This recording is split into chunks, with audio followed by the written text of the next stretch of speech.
Are you okay, Precious? What's happening over here? This is just me commiserating the Doomben Carnival. Okay. This is me just saying, look, it's been nice knowing you, but you can kindly get out of the picture because it's Eagle Farm time, baby. Oh, mate, how good is it? And I'll tell you what, like the birds are singing. Chirping. They're chirping. The sun's out. Hopefully it's out this weekend. It's a terrific card. It's a terrific card. I was saying to you just before the podcast started, I was salivating because this card is right up there with the best cards of 2024 thus far. And we're halfway through the year. Yeah, and I was thinking about it. I'm like, gee, that's not a bad shout. Like, I'd say Stradbroke Day will probably... It'll trump it. It'll trump it. So it should. But if you look at it last year, it's gone bloody close because, last year, Stradbroke Day, we had the Everest winner and the Caulfield Cup and Melbourne Cup winner. Hard to top. That's really hard to top. Hard to top. Like, with all due respect.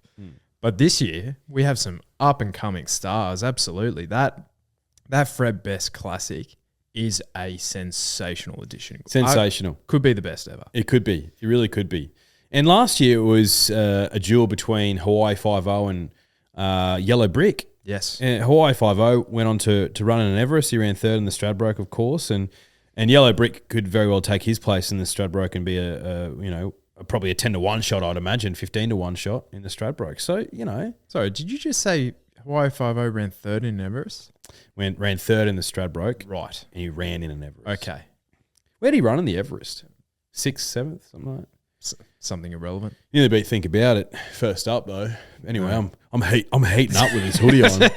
Fucking hell. Will the real Slim Shady please stand up?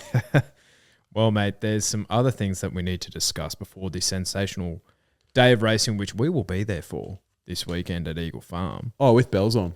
Imperatriz. Yes. 6.6 milli. Yeah, 6.6 milli. It's just insane. So there was speculation, she should break the record, which is 5 milli Australasian record for a brood mare or whatever. Is that Sunlight? No. It was Sunlight was 4 point something. It was Millanova or something like that. Someone random. But anyway. And I'm like, yeah, she should beat that. Like, she should do. And I was thinking to myself, like, how much did Forbidden Love go for? How much did XYZ go for? And then as the sales started and you see like Chain of Lightning goes for 2.5 milli or 2.7 or something like that. And it's like, okay, well, if she's going for that, like she's won a TJ, which is fantastic. But like Tafane won 3 or 4 Group 1s and she went for 3.2. Something like that. Yep. And then, Madame Pomeroy goes for 2.5 or 2.7. Huh? Yeah. So that happens during the day and you're thinking to yourself, well, Imperatriz is more than twice the horse that these ones are. So I was saying to a few people in the office who were talking about it, I was like, I reckon she'll go for 7. Like 7 just seems right.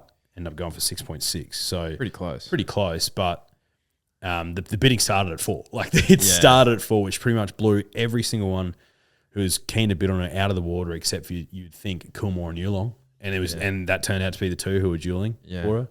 Okay. Wow. Okay. That's insanity. It is insanity. For Madame Pomeroy, mate. I reckon she's had 3 good runs in her entire career. Mate, we were talking about it like CS, Sneesby Racing.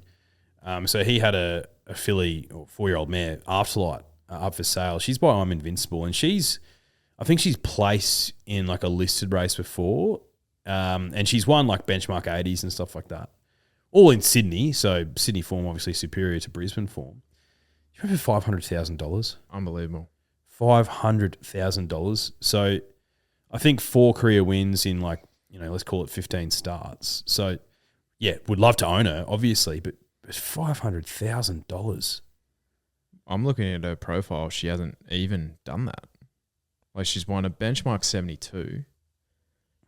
She won a benchmark 64, ran 4th in a 72, and won another 72, won a maiden. So she hasn't even placed. In black type? In black type. Wow. So you're paying for the bloodlines. So she is But I'm Invincible. Is she out of a Fastnet Rock or a Testarossa dam? Testarossa. That's what you're paying for. Relatively lightly raced. So you're taking her to see, I don't know, let's say Zoostar, who's 250 grand, and you're hoping that yearling sells for what, probably at least 6, 7, 800, and you're trying to do that for the next 10 years every year. Like 167K in prize money she'd won. Like if we look at our girl, right? Obviously different sire and everything, but the second at Port C has won 156. Obviously out of Churchill, and not a sprinting type. And Costa Delago mare, Bombay. So yeah, anyway. It's mind-boggling. Mind-boggling. I think what we were talking about yesterday in the office is like, I don't know if it's always been like this because I haven't been around long enough to comment on it, but it feels like the top end of town in horse racing is so far away from even the rung below that it's creating like a false sort of economy for these yearlings and for these brood mares that it just raises the value of even the lowest stuff that completely blows like your battler out of the water.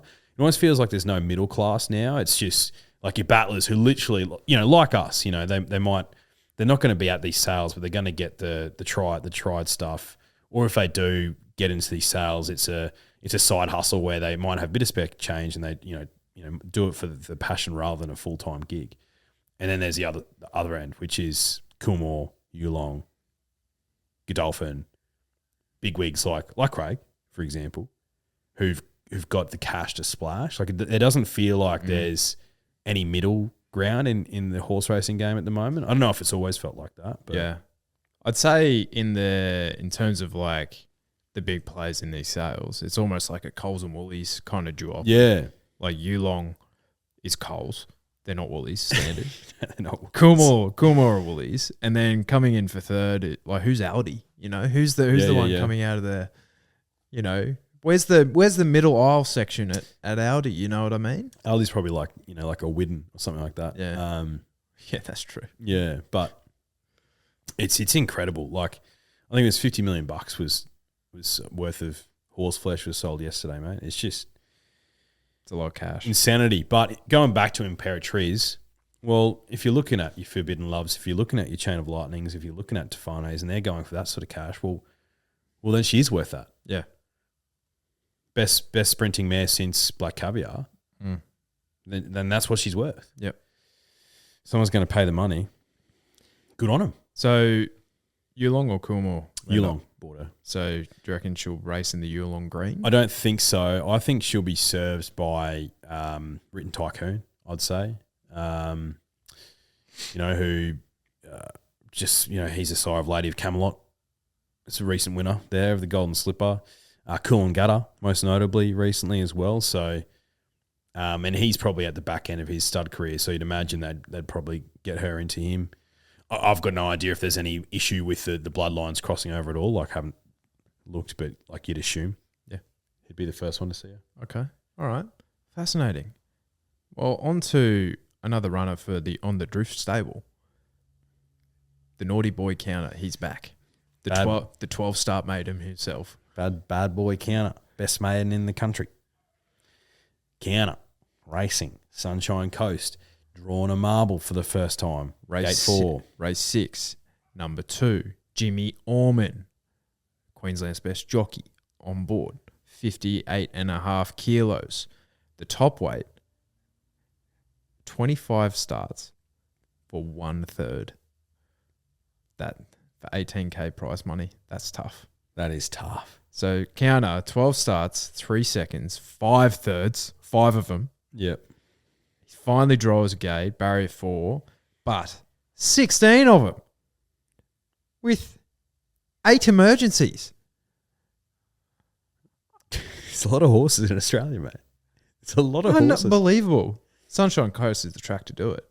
big wide spances, which will suit him, I think. I think so. I think he's gonna, like, 1,400 meters isn't his jam, but I think this is the prep. I reckon he'll jag us 2 wins this prep. I'm just gonna say it now. Okay. 2 wins. Right. 2 wins, and let's say he's gonna have 5 starts. I'm gonna say 2 wins, 2 placings. Okay. Because history would suggest Yes. he places 3/4 of the time. Yes. Now, Chris Waller, not a notable first up stable, and his stats are not notable at all. And I'm happy to watch him go around this week. Let's put it that way. Do you know what? He'll pop up favourite in this race. Yeah. Maybe. He'll pop up favourite. He could. And he'll be an unbackable $4. Yes. That's what he'll be. Yeah. If he's 8 or 9, yeah, 100% I'll play. Oh, stablemate, Autumn Nation is in the same race. Yeah, right. So 2 in the. I wonder if Craig's had that before. 2 of the same silks in the one race. I wonder. Yeah, not sure. Yeah. There you go. Well, Jimmy's on. Jimmy's on our one. So we'll see. Mate, should we talk some horse racing? Let's do it. Race 7 at Eagle Farm, the Kingsford Smith Cup. 1,300 metres, weight for age, Group 1. After, what was that race? The Doomben 10,000. Kieran Maher says, you know what? We're going to freshen Bella Nipotina up and head her towards a Tats Tiara. Bugger that. She's going too good. We'll line back up here. She's about $6. If there's a bit of rain around, which there looks to be, It's silly not to. It's silly not to. This is one of the best Group 1s of the year. It's good, isn't it? Like, it's a really good race. It's not a TJ Smith, but I'm not thinking that TJ Smith's much better than this. No, and it's like you don't need these massive size fields. 12 runners. There's enough, and there's some local hopes here as well. Some alternative form lines like Tuvalu's come back into a little rich vein of form. Think about it's finally back to a sprinting trip where he arguably had his best run of the prep. First up over the 1,300 metres as well. So fascinating. I wish I win. Nolan back on. Draws gate 1 again. Yeah. I don't know. $3.80. It's getting a little bit more backable than the $2 last time. Fascinating race. I was trying to sort of map it, and I had a really tough time mapping it. Tuvalu rolls forward, but it's not like he goes at a blistering pace. No. So I'm thinking, is it going to be a bit of a Sitting sprintish? Maybe. But there's a few out who've drawn out wide who I think would probably want to try and be prominent. And Think About It's the one that comes to mind, because we've seen him. He has his best runs when he draws a gate and he can be in a prominent position, and he's got a bit of bulldog about him. He's not a turn of foot horse. He's a grind him down. So I think from that gate, he's probably close enough with Blake Shin on to probably find a spot just behind Tuvalu, I'd imagine. Like, I think he's probably gonna just about get the run of the race. Think about it. But there's just something about him which isn't filling me with a lot of confidence. No, because when he went through that unbelievable streak of just wins, yeah, he was winning all his trials as well. He really was. Last year, he went through the entire year undefeated, trials and on race day. So now that's obviously quite a high, pardon the pun, Everest to come down from. Yeah. But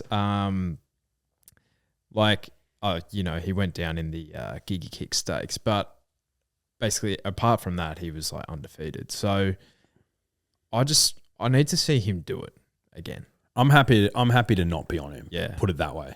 And $7 if you like him, I think that's a fair enough price because he's an Everest winner. Yeah, he's a bloody good horse. Won this race last year. Well, what did he start in a Canterbury Stakes first up? He was $2.20. This is a harder race than that. Only beaten 1.5 lengths, but to Lady Laguna. Lady Laguna, mare in form, but yeah. Much harder race than that. So you want $7 to $10 for him, I think.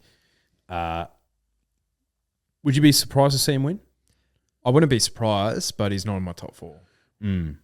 Yeah, I'm not 100% sure if he's in my top 4 or not at this stage, but happy to let him go around. The other one I want to talk about, who's a bit of an interesting inclusion into this race is a mare we're seeing for the first time in 2024 in secret. What the hell do you do with her? You can't do anything with her, really. Like, I have no idea what to do with her. What was the big hold-up? Like, has there been any dialogue around this horse at all? I haven't heard anything, but to be fair, I haven't been looking. I haven't explicitly looked, but you would imagine that, you know, for a horse of her profile, what's she won? 2 Group 1s, 3 Group 1s? 2 Group 1. So she's had, how's this for a stat? 6 runs at Group 1 level. She's only missed the placings once. 2 wins, 1 second, 2 thirds. And we chuck an Everest on top of that. She ran 4th in the Everest, and it was probably the run of the race. Yeah. I'm happy to take her on because we don't know what was wrong with her, and she's first up over 1,300 metres, whereas for mine, she's a 1,200 metre horse. Yes. Yep. Maybe as she's gotten a bit older, she wants a little bit further, but she doesn't give me that feeling. Whenever she's been out to 1,400, she's failed. Failed might be tough. Her class has gotten her. Yeah. Like, she hasn't won over 1,400 metres. No, she hasn't. So... Can she come out and win? Yes. Will I have anything on her? No. Yeah, she's in that same bracket. I think I want to go for the tried and tested kind of animals who are up and coming. One of those is Antino. $11 is a good price for him. Barrier stinks though. Barrier stinks. I was on Antino last start, resuming 1,200 metres in a completely different field. Right, and they also went hell for leather up front, and he was just trailing him, and it set up perfectly for him. But I'm going to have him as my on-top selection, Antino. Despite the gate, and despite the fact that, you know, 54 kilos in a Stradbroke he's going to have. He's probably going to start favourite if he runs top 4 here. He definitely will. And 54 kilos on his back, irrespective of where he draws, like he's going to be a red hot chance in the Stradbroke, and he's probably going to be my horse, right? I just think he's a horse who is so lightly raced, and with how well he did last year over the Brisbane Winter Carnival, he's come back a better horse to do that first up over a not favourable 1,200 metres. He gets to Eagle Farm, 1,300 metres, more up his alley, and he's the one on the up who you know that he's being screwed down for this. This is his prep. Like, the Stradbroke's his grand final, but Tony Gollins kept him on ice specifically for the Winter Carnival. So you know he's going to be here ready to rock and roll. I can't say the same for pretty much any of these. Yep. Like, I wish I win. Can he win? 100%. But I don't want to dive into him when I can get triple the price with Antino. Yep. I wish I wins a better horse. Like, I don't doubt that. But he's, from that gate, he doesn't have J-Mac on. And with all due respect to Luke Nolan, he's no J-Mac. And if he got an absolute peach last start and he couldn't get the job done over what I think is probably a better distance for him at this stage of his career, 1,200 metres. So I think I wish I wins the one to beat. He's clearly the second pick for me, but I just think there's just something not right for me backing him in that. Do you know who I think can run a bold race at a big price who's going to be leading? It's Tuvalu. Yeah. I think he can run a bold race. He's a tough horse and he's going to be hard to get past. Does he want further than this? Yeah, but he resumed at the Bull with 61 kilos on his back and spanked him. Clearly so much better than them. Yeah. And he deserves the right to be in this race, and I think he'll run a big race. So they're the three, and then the other one who's just got to go in my numbers because I'm a big fan. But I think she's not going to be primed, ready to go first up, but she'll still run a bold race is Magic Time. Yep. 1,300 metres, that and 14's her jam for me. She's going to run a big race, and she's probably going to be the one prominent as well. So Antino on top for me, not awfully confident, but $11, I'm happy to have a throw at the stunts because if he improves on what he did first up, he's going to be in the finish. I just think he is. Hate the gate. Shit gate. Dog shit. But the price isn't. But yeah. The price isn't. Yeah. And we discussed this last time about I wish I win. Like, he's not a betting proposition for me anymore. Like, you can have your $4, you can have your $3.50, you can have probably $3.50 to $3 on the day. You can have that. I'm not diving into that. When's he won in the last 12 months? He hasn't. TJ, last win. Yeah, right. Okay. Further back than that, in the last 18 months. He's won on a bog track in a TJ where he's a huge price, and he's won a Golden Eagle at a huge price because he failed the start before in one of those handicap races, the two-rack. Yep. I would imagine. So if he fails here and then goes to a Stradbroke as a top weight and he's like double figures, that's when you bet on him, honestly. Yeah. That's when you bet on him. 100%. And it's like in a TJ, in a Golden Eagle, you'd hope to assume that the pace is on. Yeah. I don't think it's going to be on here. I don't think so. And I don't think that suits him. No, I think he's just a superior athlete. And for the superior athletes to have their best chance of winning, it needs to be run fast. Who knows? We're probably going to come out and it runs like... Beats him by 3 lengths, yeah. But I just had a look here. I'm not a big...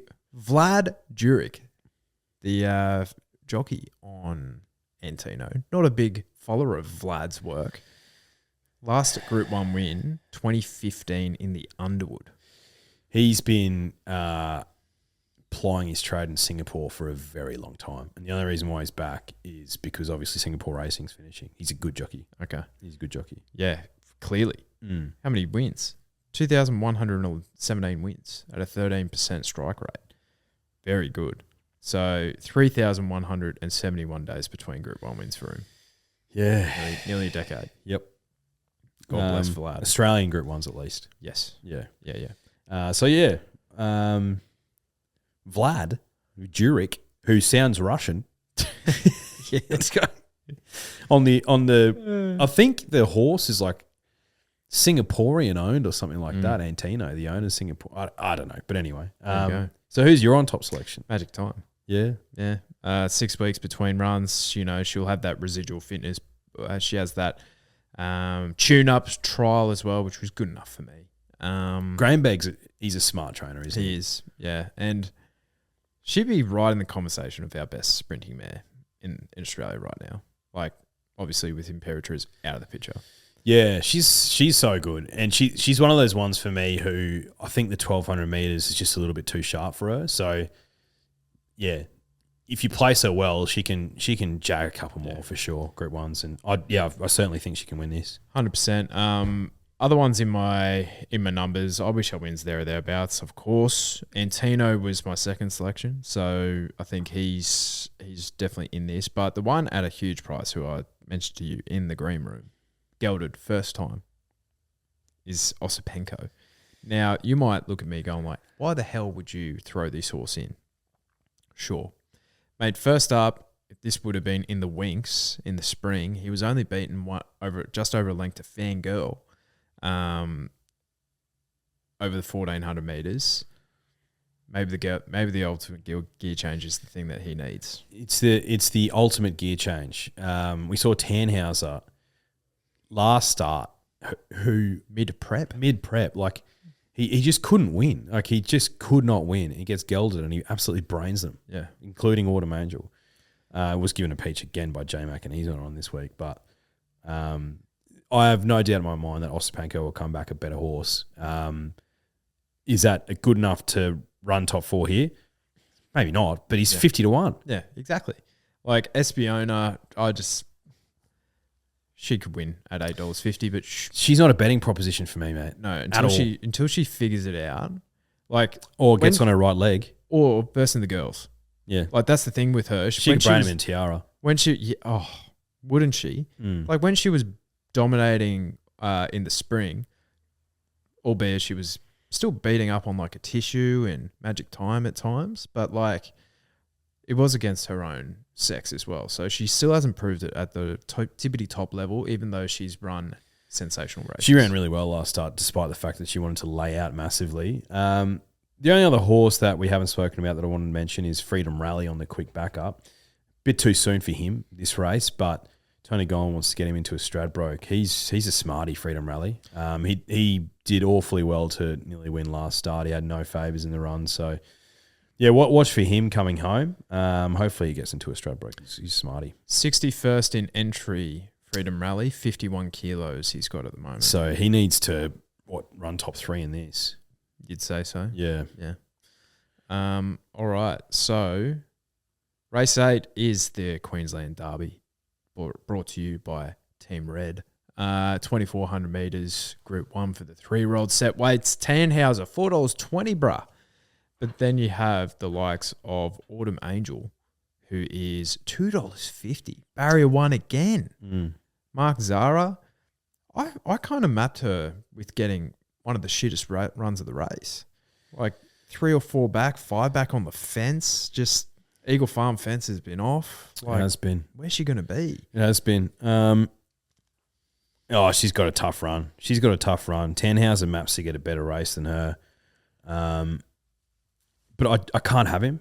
He was so good last start after the gelding, which is fantastic for him. It was his second career win. And I just don't trust that he can repeat that and better that, which I think he needs to. And with all due respect to the hottest jockey in Australia, Nash Rawiller, who can produce an all-timer when he needs to, I'd rather have J-Mac on because Nash probably hasn't been riding too hot, I'd say, over the last few weeks. That's a fair statement. And that's the only reason why I've gone Autumn Angel. She's a big smarty. Like I probably disrespected her when she ran in the Australian Oaks, is it called? Yeah. Against Orchestral and Zardozi. Even though I saw her race the week before with like 80,000 kilos on her back and she nearly stole it, and that's the biggest green light run I've ever seen, and I was on her the entire prep. I just disrespected her a bit. I think she's an out and out dour stayer, Autumn Angel. And against the boys, no worries. Like she showed me enough last start. She's very short, so I probably won't be betting. But Mark Zara in a race like this, I can just see us after the race saying, "How the fuck did he get her there from gate 1?" He's got that in him, and I can see that happening on the weekend. So she's my on top selection, but would not be surprised to see Tannhauser win. And like, there's a few up and comers here, but like, I'm happy to give him a bit of a wide berth. Like, why is Peter Moody? He doesn't need to run Autumn Angel here. Yeah, doesn't need to, but he knows the horse is flying, so he's like, fuck it. Yeah, I'm a Queenslander. I want to win the Queensland Derby with this thing.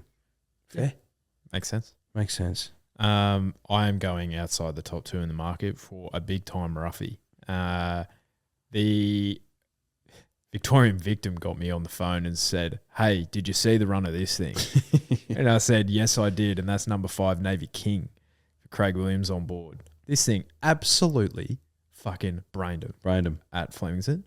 So beat Sabin by 1.5 lengths, but beat the rest of them by 7. So second run in a row at 2,000 metres was the trick. And through the line, this thing was still putting lengths on them. I think the 2,400 metres, for these derbies in particular, you just want something that can run it firstly. And this horse never run at the distance. I think it's just going to be so cherry ripe for him. $21, I'm happy to have something small on him each way. You're getting a better price for him to place than, especially if we think Tannhauser's potentially going to fail. So, and if Autumn Angel gets terrible luck, that brings him right into calculations. 1x3 all day, number 5, Navy King. What about Son of Deck? Son of Coming from a 1,700 metre race, a benchmark. That was my worry for Deck. Barrier 21 stinks too. It does. Like, I can get that whiff from here, but a Scone, the opening race at Scone, 1,700 metres to a 2,400 metres, tough ask. It really is. Do you know anything about the Kiwi horses in this race? First Innings and Moonlight Magic. Not too much, you know. There is some form around like Orchestral and Solidify as well, who came out here and looked a good thing beaten in the JJ or the race prior to that last year, but I don't think that's the A1 form. I don't think so. So yeah, I'm Autumn Angel on top for me. One other horse, Son of Ace High, Bullets High, number 9, trained by Joe Pride. Just want to shout out to Ace High. Yeah. Memorable Vic Derby winner back in 2017. Yeah. And his seed is just racing everywhere. You love to see it. Yeah, you do. You really do. Warmonger, if you like your South Australian form, $8.50. best closing splits. Can run on a bit though. Gate 23, even with Blake on, tall order. Very tall. All right, let's go to race 3. The Premier's Cup, 2,400 metres, Group 3. Now Solino just starts his Brisbane Cup prep here. Yeah, he does. He needs further than this, Drifters up. But, like, he'll be flashing home for a nice 4th or 5th. I'd say 6th. Yeah, something like that. He's not interested until he gets to 3,200 metres. So Nash knows that. yeah, I wouldn't be. Oh, I'd love to see Hot Nash back on. Because he knows. Nash is like, I'm back on this thing for the Brisbane Cup 100%. It's just, all right, what lane's this one doing? You know, he's just figuring out the lanes for later in the day. 100%. So, yeah, Solino, happy to watch him go around. I'm with the Paul Pruska thing, Captain Envious. He ran in that race that the map... Andrew Ransom? Yes, won. He ran 5th, but it was a close 5th. And I think that's probably the best form for this. And he's a bit of a smarty, Captain Envious when you start getting out to these sort of distances. So sticky gate, but not too worried about that. Mickey D can weave some magic. He's double figures. So he's the one for me. The other one I was looking at was your old mate, number 9, Allegron, with Björn Baker now. He was working late. He was working late in the Spirit Ridge race the other week in Doomben. Like, he needs to get out over to this distance, obviously. But, yeah, he wouldn't surprise me either, Allegron. No, not Allegron. Mate, as soon as they leave Godolphin, there's no point. 0 point. Mate, he's a shock as a bet here. Got back on the winners list 2 starts ago on the heavy. Does need a bit more rain to come to show his best. He does, but, yeah. 2,400 metres, I think that will suit him. He's been racing really well in his last 3 starts. So I'm happy to take confidence that he's racing his best. And Jamie on 4 starts, 1 win for 2 seconds, so she can get the best out of this horse as well. Can't really understand the price of Goulburn because that horse, second up syndrome maybe, but like was beaten 7 lengths into 4th by He's a Shocker on that heavy track. So, and he has won on a heavy prior, so unsure where that horse is at. Need to see it. Spirit Ridge, top weight. Can win, even as a top weight. Yeah, he can win. Now, Lord Mayor's Cup, devastated that the Royal Champion's not here. Was really looking forward to seeing him this weekend, but that's okay. We have another European here. Number 3, Adelaide River, sold by Coolmore. So, this horse is fascinating. Let me run through his stats. So, ex-Coolmore horse in 2 Group 1 placings at the 2,400 metres. Now, they are in the, I don't know, I can't remember the first one, but one of them was in the Irish Derby. So, a horse by the name of Auguste Rodin won that, the Epsom Derby winner. Yep. So, hell of a horse that he has form behind. Also, he defeated Valiant King by about 6 to 8 lengths. Now, that horse was being talked about in Melbourne Cup circles around the Melbourne last year. So, yeah, he ran second to Auguste Rodin in the Irish Derby by about 1.5 lengths. And that horse, if you remember, everyone was foaming at the mouth over the ride that Ryan Moore gave that horse in the Breeders' Cup early this year. Like, he was basically 6 lengths off him at the corner, snuck up on the fence and stole all of them and stole the race. But this horse is really, really something. Lost by about 8 lengths in the Epsom Derby, but King of Steel ran second, really close second that day by about half a length. And that's the horse that Via Sistina just lost to in the Champions Stakes. So the form is like kind of stacking up here, right? Now, a couple of things of not concern.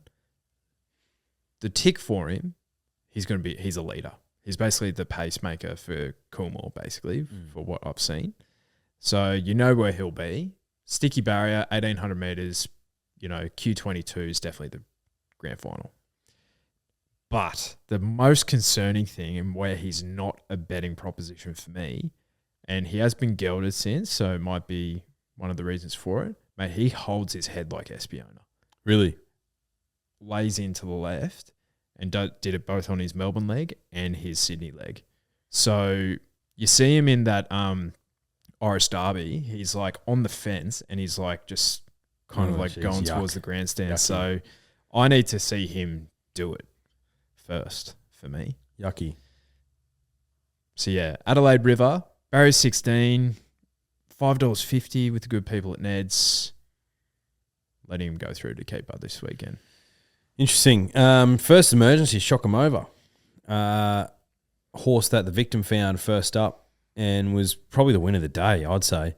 Resuming over 1,400 metres. Jumps up to 1,800 metres. So that's a bit of a jump, and it's a big ask for a benchmark horse to come into a race like this. And he's a $3.20 favourite with Ned's, but I want to be with him. He gets Willow on. Who did Willow ride him last start? No, I reckon Craig would have been up here. Yeah, he would have been. Dean Yendall rode him last start, but Craig rode him before that. And he's a horse on the rise for me, shock him over. So if he gets a start, which I'd imagine he would, like as a first emergency, he's the one I want to be with, because if he wins this and then goes to a Q22 and wins that, like he's going to be right up there in Caulfield Cup markets, probably favourite, let's be honest. Yeah. With see what I see. People, honestly. Yeah, I'm with you, mate. Like, that win was simply outstanding. That's a stakes level win. That's a horse destined for stakes grade, because you don't just loop a field and brain them like that over 1,400 metres first up. Because the typical benchmark 100 winners that we see are your Jimmy the Bears that just like limp over the line. Young Werter. But this thing, brained him by 3 lengths where he had no right to do it. No right. First up, over 1,400 metres, not his jam. Mate, he's one of the horses I cannot wait to see. Hope he gets a run. We know he's going to get better out of it further. He's by Shocking, who won a Melbourne Cup. Same sire as on Thunderstruck. Same shire as the one you were just talking about in the previous race. He's a shocker. He's a shocker. So many shockers around. He had a shock, won a sprint race last week. Anyway. You know who I'm looking forward to seeing this weekend? Who? In this race? Our old man, who I don't think we've ever seen in the flesh. Number 5, Lions Rule. For original listeners of this podcast, one of our favourites on this podcast. Now, he's a rising 6-year-old, nearly a 7-year-old now, but it will be fantastic to see him in the flesh. It will be. I wonder if he'll be fat as a bus. Yeah. Always so fat. Third up, but he was good at Scone. Yeah, he was good. Like, he's not the worst. I might have to have a little $5 on him just for old time's sake. Do you know who I need to have a bloody word with? Cleveland. Oh. Because of that night at the Valley. When he beat Van der Cleer, would have won an absolute mozza. Interesting to see Converge in this race. Oh, mate, and he got scratched from a 1,800 metre or 2,000 metre race in Rose Hill as well. So this time last year, he was running in the Kingsford Smith. Mate, I think he was the favourite, or second favourite, in the Stradbroke last year. Yeah, bizarre. And I reckon he would have started favourite the year before. Yeah, bizarre. Yeah, it's an interesting little race. Knight's Choice can run a big race too at 13s. Form around Gringotts. So, yeah, looking forward to it. Good race. This is a genuine Group 3. Yeah. You know, when we see Group 3s and it's like, this is absolute dog shit. Yeah. This is a genuine Group 3. Yeah, because you know why? Because the likes of Lions Raw and even the likes of like Luncy's and Just Folk and those sort of horses, like this is probably their grand final, you know? Yeah. It's like they're not aiming towards a Q22. No. It's like, and that's where it makes a race like this much better. 100%. So the size produce. Now, I was not expecting to see broadsiding again. No, I was not at all. I was shocked when I saw him. I really was. So I remember seeing him in JJ markets and I was thinking, he's not going to go there. He's done his job. Especially Godolphin. Yeah. Like, they usually look after him. So he must have been just bucking around in the paddock. That's the thing. Or they're just like, this thing is just a freak. Like, let's get him back out there and win another Group 1 with him. Wow. So, and if he comes out, wins the TJ, like you're talking champion JJ. 2-year-old. Yeah. You're talking champion 2-year-old Really stuff. Who would have thought? Certainly not I. Well, we're eventually right because we thought the Colts were better than the Phillies. I think we exchanged a few texts after he won the what is it, the Champagne, the 1,600 metre one? Yeah.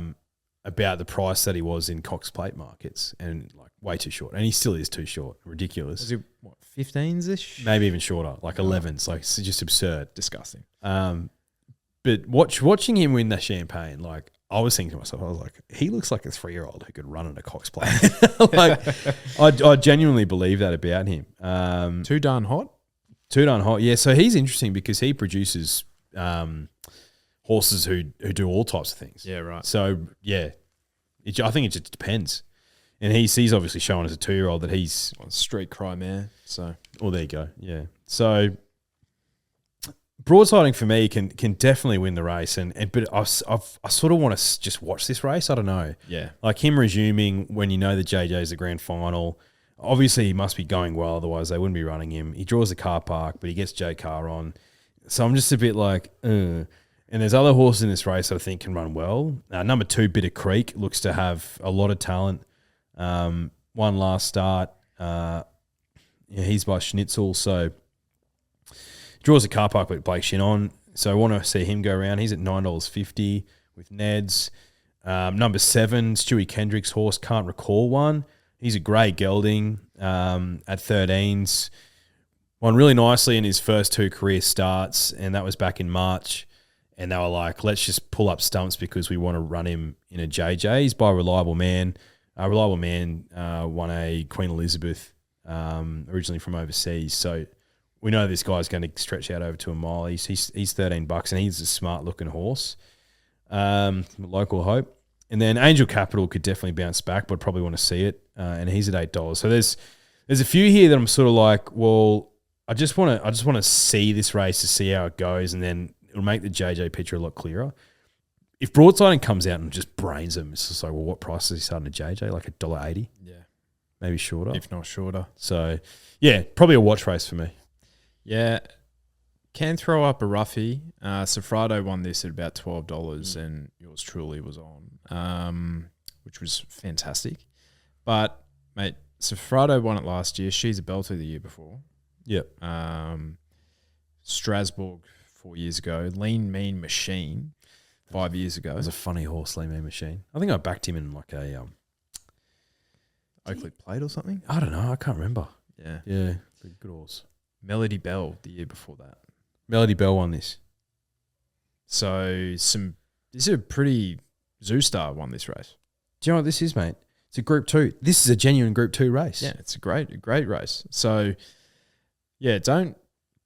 Like, some of those previous winners are better than slipper winners. You know what I mean? 100% they are. Yeah. So, El Morzillo was the runner-up behind Bitter Creek and ran the best final 600 metres of that race. Eagle Farm does get back a bit. Eagle Farm will suit better than what Doomben will. Before that was only length and a half away from Anisa and like a length away from Lady of Camelot. So like this filly is like the best of the girls in my opinion. $6 for her. Like I'm happy to be in her court. Barrier 4, Craig on. Like hopefully Craig doesn't overthink it because Jamie's got a hell of a task. Like they're not going to go forward on broadsiding. They can't. Why would they? Couldn't possibly. The grand final again is what, 2 weeks away. There's no point. There'll be a bit of give in the track, but Eagle Farm still rock hard. And Yeah. we saw broadsiding Brainham on a really heavy deck. I hope he comes out and wins because it's good. It's good for a 3-year-old colt in the upcoming season, right? He could be an Autumn Sun-esque type operator, which is great.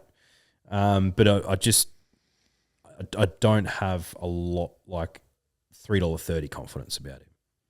If that makes sense. I do. Yep. Does that make sense? I meant to say, yeah, I understand. That does make sense. We're not getting married, mate. Fucking hell. The Fred Best Classic, race 6. This is a cracker. 1,400 metres, Group 3 for the 3-year-olds. Oh, there is about 5 winning chances here. Oh, there is 100%. And I didn't know where to start. No. Let's have a look at the speed map, eh? So, Schwartz, the Hawkesbury Guineas winner. You might remember Hawaii 5-0, and that's the first time that we saw that horse, and he is one of the biggest horses I've ever seen. One of the biggest horses I've ever seen. Can't wait for his progeny just because we're going to be so fucking massive. So, he won the Hawkesbury Guineas, and then he won this convincingly. So, he will probably go forward with someone like the Instructor, bases loaded. Stapati out wide might go forward as well. Moravia. So I think there'll be plenty of speed on here. Golden Decade goes forward. Julie. So, yeah, I don't know where to start. Help me out here. Oh, I was looking at this race and I kept changing my mind because there is so many winning, like genuine winning chances. And I think the horse that I think the mark is going to be gravitating towards is number 17, Steffi Magnetica, because she absolutely bolted home and arguably could have fought out the finish in the Doom and 10,000. And that's weight for age against our best sprinters. And she's a little 3-year-old filly, and this is only her 12th start. You know where she's going to be in the running, but she's got Tommy Berry. There looks to be a stack of speed. She could come home and win this, definitely Steffi Magnetica, and she's got, 49.5 kilos in a Stradbroke and be a live chance in that. So definite winning chance for mine. The one that I feel like she could win this at a big price for me is number 15, Abounding. She's $14 with Neds at the moment, and I feel like she's run well at 1,000 metres. She's finished 5th. That's not her jam. 3 weeks, second up. Comes home really nicely over 1,350 metres. Again, she's sort of building towards something. Like, she's got a win in her this prep. I'm not 100% sure if it's this race, but it would not shock me. And she's the first leg of the quaddie, has to go in at 14s. Mate, so she basically jumps 2 furlong to 1,350 metres at Doomben from the 1,000 metres at... Of course she's going to be busted up late. You know what I mean? That's the thing. It's like she back-to-back runs of 1,400 metres, basically. She's absolutely a bet. And she drew barrier 12 of 12 there. She draws 3 of God knows how many here. She is 100% a bet here. Has to be. Has to be. $14. She's absolutely flying. She is. So she's the one I can't let her go around without something on. Abounding, which is what I thought when I was looking at this race. Whereas Steffi Magnetica, if I don't get on her and she wins, I'm like, oh, okay, man. And Stepati as well. Like, he's 11s and he's drawing the car park, but Johnny Allen's riding like dog shit at the moment. With all due respect, like if Bro can't RNP Adelaide, what can he do at the moment? If he can't even do that, what sort of form is he in? And from that wide gate, I don't know where he gets to in the running. I want to see him run well, but I couldn't possibly when I'm getting a better price for Abounding. Corniche is the chances don't stop. Like, Corniche was brilliant last start. Like, he needed every inch of J-Mac's penis to get him home, but he's but half a length, it turns out. Yeah. That's how long it is. Exactly. But his pattern just scares me. It does. He has a bit of a think about it too. He's still got his nuts, Corniche. Yeah. Schwartz and Selluai could still win. Schwartz with J Car on, is a massive tick because you know where he's going to be in the running, and J Car on a leader, with those soft hands, delightful. But I think they just handed him the Hawkesbury Guineas on a platter. Yeah, I think they just handed it to him, and J Mac was on. He was like, okay, I'll just. Whereas I don't think that's going to happen this time. Nah. So I'm going to be betting on Abounding, but if I'm doing the quaddie, which of course I will be on the week. This is almost a bloody field job. It's pretty close. Yeah.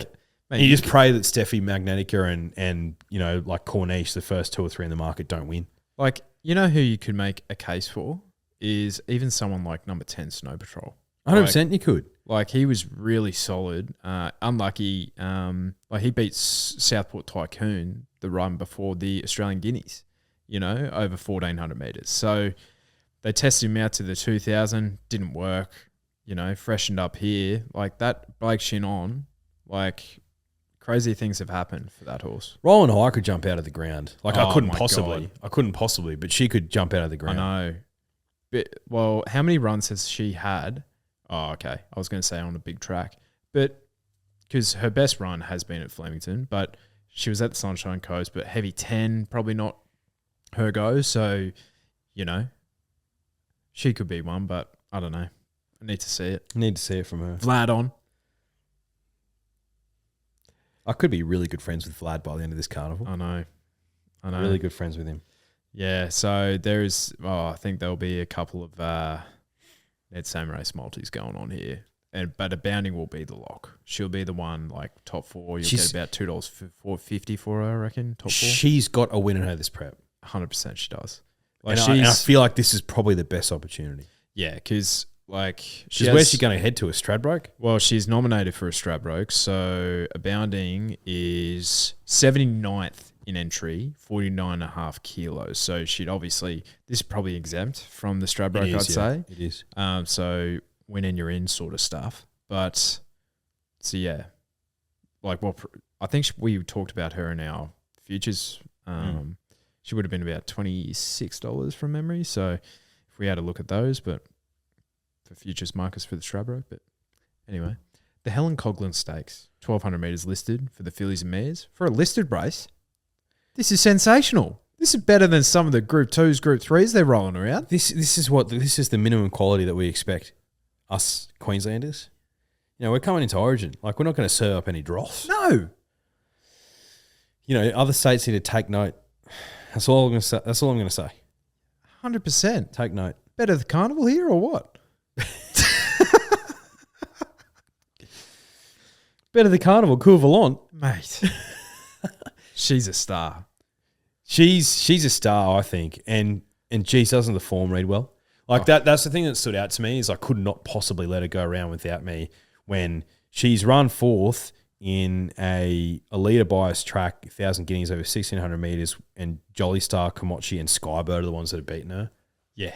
And she didn't run out the mile. No. And she still hung on pretty gallantly, you know? And that win prior at Caulfield, that is one of the best rides I've ever seen by Blake Shin. Blake Shinnon. Like gate 7, yeah, she's a bet. She's $4.80. She was bigger. She was a bigger price this morning. If the market starts coming like drifters, I'm telling you now, because you know we're going to tell you after the fact on our review podcast on Sunday after she's won this race. We're going to talk about the fact that she gets jammed into the market, and we got on before $4, and you got on at 3s. Like as soon as she starts coming in, drifters, get on board the train, choo choo, because Cool Volant is winning this, Mate, so Mike Maroney's just come out of hospital. I know. Like it just, you know, it just. Now she's further up the order of entry, of course, because she's a bloody star. She's 54th in the order of entry, 49.5 kilos. So she wins this. She probably gets a little penalty. This might be exempt as well. I'm not sure, but yeah, that's her grand final. 2 weeks away. So she has to run well here to get in. Like she's going to be fully wound up rather. But can she win first up? We saw her win first up. We saw her win first up. Should we see her win first up? I'm not going to lie to you, drifters. When I was doing the form of that race, she went straight past me.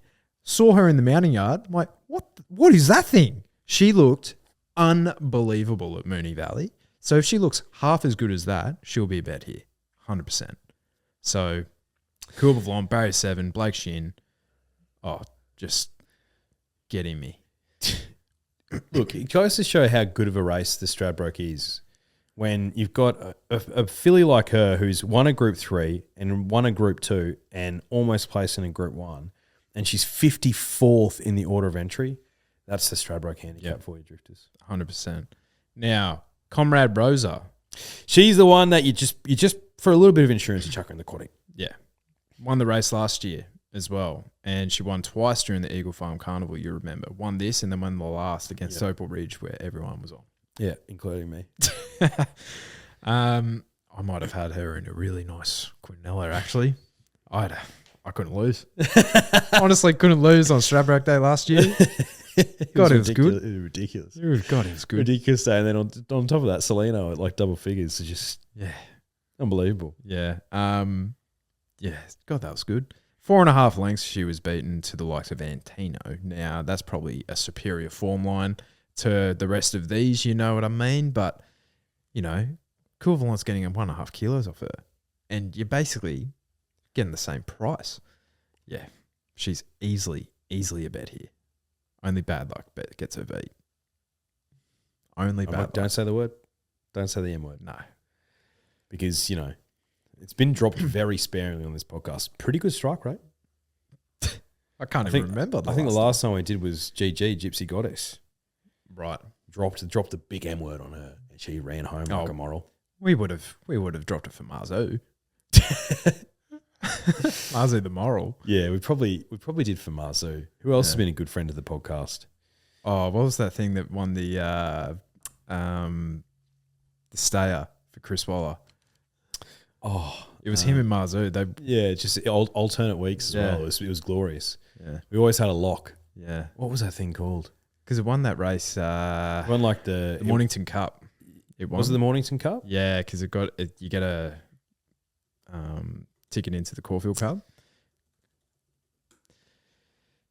Crystal Pegasus.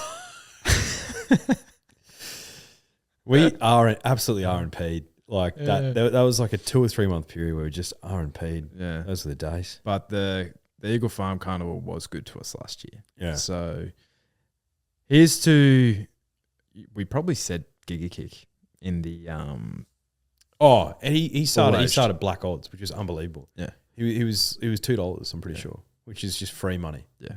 Without a fight, he was one of them as well.